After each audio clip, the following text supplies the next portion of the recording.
రోజు ఒక బ్లాగ్ తో మీ ముందుకైతే వచ్చేసాను. ఆఫ్టర్ 2 ఇయర్స్ తర్వాత యాదగిరిగుట్ట ప్లాన్ చేసుకున్నాం. ఈరోజు సండే కదా, అందుకని ప్లాన్ చేశాను, వెళ్ళాలనిపించింది. సో ఫ్రెండ్స్, నేనైతే 2 o'clock లేసి ఇంట్లో పనులను చేసుకొని పూజ కంప్లీట్ అయితే చేసుకున్నాను. సో ఇప్పుడైతే మేము బయలుదేరదాం అనుకుంటున్నాం. ఇప్పుడు టైం వచ్చేసి 4:41 అయింది ఫ్రెండ్స్. సో ఫ్రెండ్స్, భువనగిరి దగ్గరలో అయితే ఉన్నాం మేము. ఎర్లీ మార్నింగ్ లేచాం కదా, చలి అయితే చంపుతుంది, మస్తు చలి పెడుతుంది. మా పిల్లలు అయితే వణికి పోతున్నారు. చూడండి బాబు ఎలా ఉంటున్నారా. కొంచెం టీ తాగి అలా టిఫిన్ చేద్దాం అనేసి అయితే ఇక్కడికి వచ్చాము. ఇగో నేనైతే ఇడ్లీ ఆర్డర్ చేశాను. ఇడ్లీ వచ్చేసింది. పిల్లలకైతే బోండా తీసుకున్నాను. సో ఫ్రెండ్స్, బాగా ఆకలి అవుతుంది, తింటా నేను.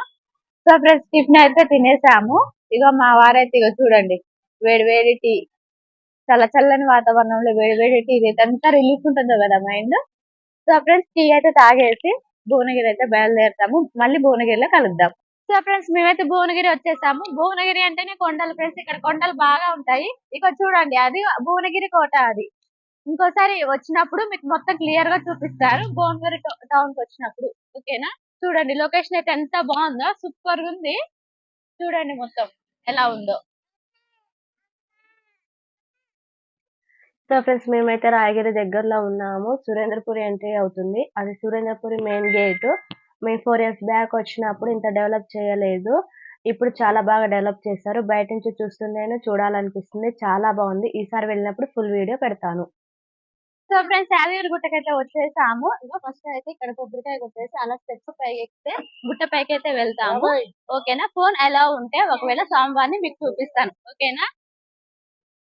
సో ఫ్రెండ్స్, ఇక్కడైతే స్వామివారి ప్రధాన ద్వారము. ఇక్కడ లక్ష్మీనరసింహ స్వామి చిన్నది విగ్రహం ఉంటుంది. ఇక్కడ స్వామివారికి తులసి మాల, పసుపు, కుంకుమ, కొబ్బరికాయ సమర్పించాలి. సో ఫ్రెండ్స్, ఇక్కడ నుంచి మెట్లు స్టార్ట్. ఇలా పైకి ఎక్కుతూ ఉండాలి గుట్ట పైకి. సో ఫ్రెండ్స్, మెట్లు అయితే కంప్లీట్ చేసేసాను. చాలా ఉన్నాయి. తిరుపతి అయితే కాదు, కొంచెం పర్లేదు, ఎక్కొచ్చు. ఇంకా ఇలా అయితే లోపలికి వచ్చేసాము. ఇటువైపు వెళ్తే దర్శనానికి దారి అంటే చూపించదు. ఇంకా అలా వెళ్ళాలి లోపలికి. దర్శనంకి అయితే అలా వెళ్ళాలి అంట. ఓకే. సో ఫ్రెండ్స్, దర్శనానికి అయితే ఇలా వెళ్ళాలంట. దర్శనం మినిమం 3 hours అయినా పడుతుందంట. కాకపోతే మాకు రిలేషన్స్ ఉన్నారు ఇక్కడ, అందుకోసం మేము త్వరగా వెళ్తున్నాము. ఎంత ఎర్లీగా వచ్చినా 10 తర్వాతనే దర్శనం అంట ఫ్రెండ్స్. సో ఫ్రెండ్స్, ఇప్పుడే బయటకు వచ్చాము. దర్శనం అయితే మంచిగా అయింది. 1 hour పట్టింది మాకైతే. మినిమం 3 hours అయినా పడుతుందంట. రిలేషన్స్ ఉండబట్టి మాకు 1 hour అయినా పట్టింది. అదే లేకపోతే 3 hours పడుతుందంట. సో సాంబార్ అయితే చాలా మంచిగా దర్శనం చేసుకున్నా ఫ్రెండ్స్. చూడండి ఎంత మంది జనం ఉన్నారు.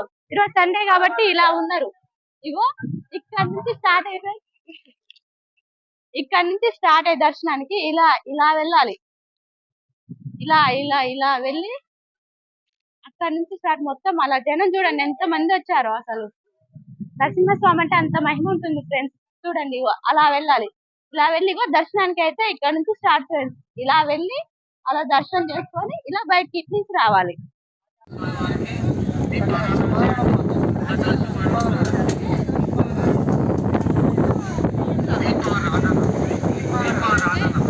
సో ఫ్రెండ్స్, దర్శనం అయితే కంప్లీట్ అయింది. బయటకు వెళ్ళేదాన్ని శివాలయం అయితే ఉంది.